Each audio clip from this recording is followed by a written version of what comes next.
आप सुन रहे हैं शशधर द्वारा लिखित और संकल्प रस्तोगी की आवाज में कहानी द स्नाइपर सीजन 2 एपिसोड 3 खतरनाक मोड़।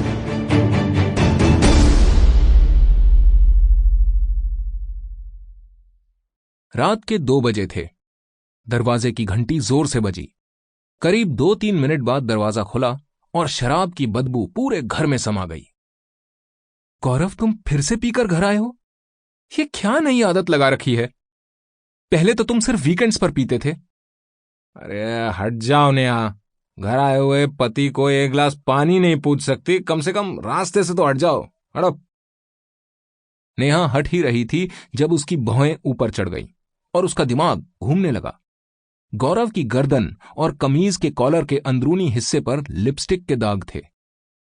व्हाट द हेल गौरव, तुम्हारे गले पर लिपस्टिक के दाग हैं।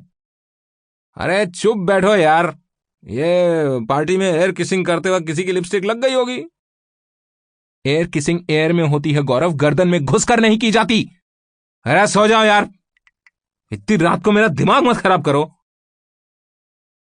ये कहते हुए गौरव बाथरूम में चला गया और 20 मिनट बाद बाहर निकला। उसके बाद उसने लिविंग रूम की बत्ती बंद कर दी और वहीं सोफे पर सो गया। बेडरूम में उसकी बीवी नेहा सिसकियां लेते लेते कुछ घंटों बाद सो गई। वहां भोपाल सेंट्रल जेल में बिट्टू गुप्ता कई खूंखार गुंडों को जेल में पनाह दे रहा था। अब बस उसे सरकारी तौर पर जहां पनाह कहना बाकी था। इन खूंखार गुंडों को अपने साथ मिलाकर उसने अपना खुद का एक गैंग बना लिया था। कोई बिट्टू पर हाथ उठाना तो दूर, आंख उठाकर देखने की जुर्रत भी नहीं करता था, क्योंकि उसे हाथ उखड़ जाने का या अपनी आंखें गंवाने का डर था। जेल के संतरी भी उससे 2 गज दूर ही रहते। कुछ तो जेलर की गैर मौजूदगी में उसके सामने हाथ भी जोड़ते थे। बिट्टू के गैंग के सदस्यों को किसी भी चीज की कमी नहीं थी। सिगरेट और 15 दिन में एक बार गांजा भी मिल जाता। उन्हें जेल के अंदर इतना अच्छा लगने लगा था कि किसी की सजा खत्म होने को आती तो वो किसी कमजोर को पीटकर अपनी सजा बढ़ा लेता, क्योंकि बाहर की दुनिया में उनके सर पर इस तरह से हाथ रखने वाला और कोई नहीं था। खैर, बिट्टू गुप्ता अपनी सल्तनत में महफूज था। बाहर बैठे हुए पुलिस वालों के खून का उबाल भी कम हो रहा था।